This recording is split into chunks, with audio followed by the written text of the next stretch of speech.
أعوذ بالله من الشيطان اللعين الرجيم بسم الله الرحمن الرحيم رب اشرح لي صدري ويسر لي عمري واحلل عقدة من لساني يفقه قولي.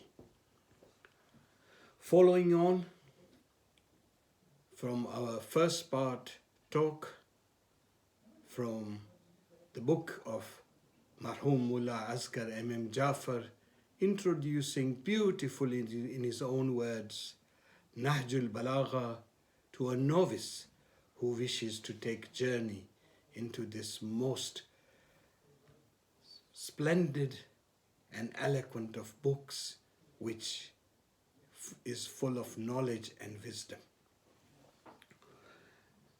Marhum Mullah, after introducing his own initial journey and of Ayatollah Mutahari and talking about the merits of Nahjul Balagha, then decides to talk about the writer or the very personality from whose lips these great words of wisdom came for humanity at large. And he says, so much has already been written about Imam Ali ibn Abi Talib that I thought it prudent to introduce Imam in his own words. For nearly 3 decades, Ali lived with Rasulullah amongst phalanx of companions, most of whom was senior to him in age. After Prophet's death, he continued to live in Medina for 25 years, virtually as a recluse, acting as counsel whenever called upon to advise. All these years, he was treated and acknowledged as a man of impeccable conduct, frank, fearless, pious, and wise. History is fraught with attestation by his contemporaries, friends, and foes to his excellence. Companions of the Prophet who remained close by his sides, accepting Mawla Ali as his guides, included great companions like Salman Farsi, Abu Dhar Ghaffari, Malik Ashdar, Muhammad ibn Abi Bakr, Miqdad bin Aswad Kindi. When you look at the lives of these companions of Imam Ali, they lived with him as his wards. They looked upon him as models and emulated his ways. They considered him to be the Prophet's rightful successor and vicegerent. It is paradox that the most outstanding quality of Ali turned up against him. George Jordan says, the voice of human justice. Ali's justice is proverbial. And while people found this quality quite plausible, when it was then their turn to experience Ali's stern and strict measures, they cried out loud with disapproval. At the end of the third caliphate, people gathered round Mawla Ali, pressing him to ascend to the seat of leadership. And Ali, as described in Nahjul Balagha in his own words, says, "Leave me alone and find someone else. For with my acceptance, we'll all soon face a situation full of divergent aspects. And your judgments will falter. You very well know that if I take over the reins, I will lead you unto the goal I know, paying no heed to the critics. Imam Ali's elder brother Aqil was known for his meager means. He had a large family to support and was given stipend from the public treasury, which was just sufficient. It once occurred to him that he might try to win favor from his brother, who was the Khalif. So one day he came to Mawla Ali with a request for an increase. This incident is again related by Mawla Ali himself in Nahjul Balagha. He says, "By God, I saw Aqil stricken with poverty. He requested me to spare him an extra bushel of wheat from public granary. I saw his children unkempt and disheveled, their complexion dusty and black.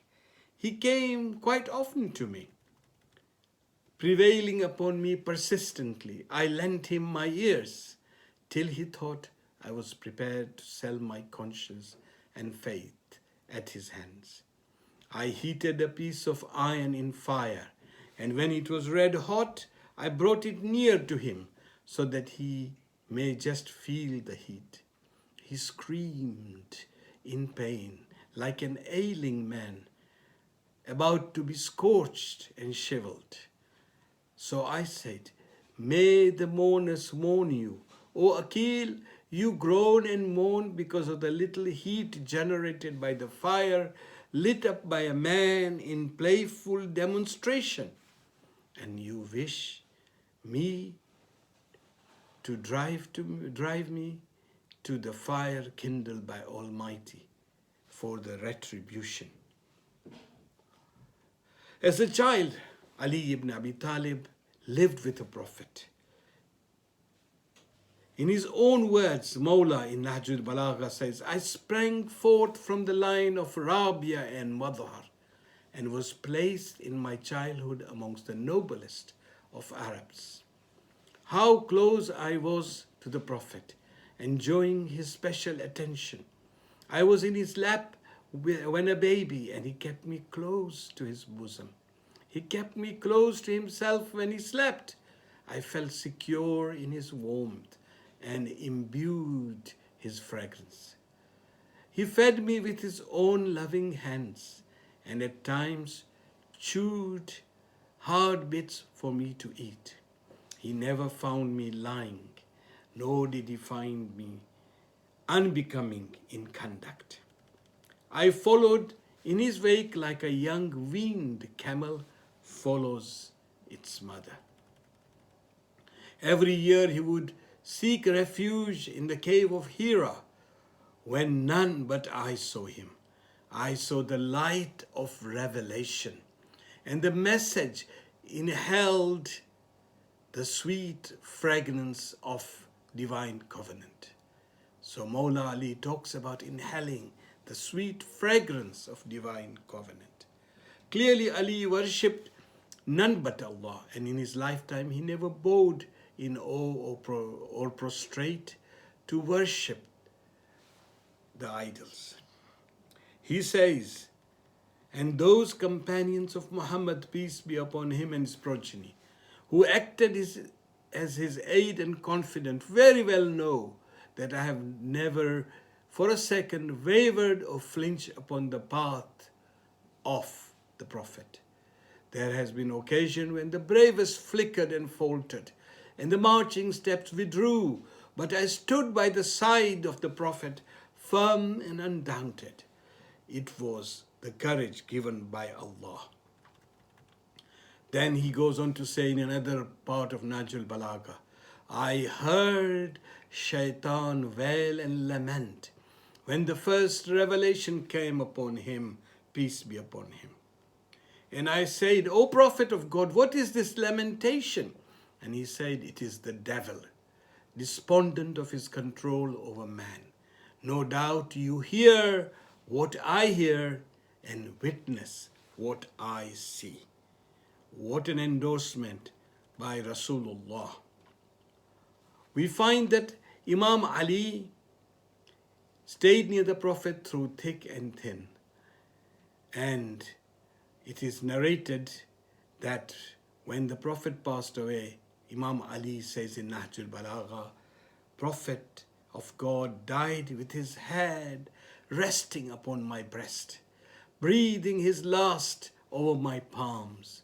I undertook the washing his body, and with the angels at my aid.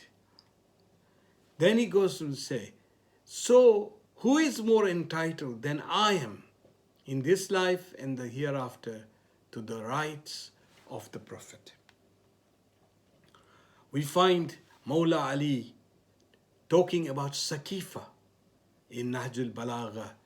When the news of Saqifa came, it was like a thunderbolt to Ali.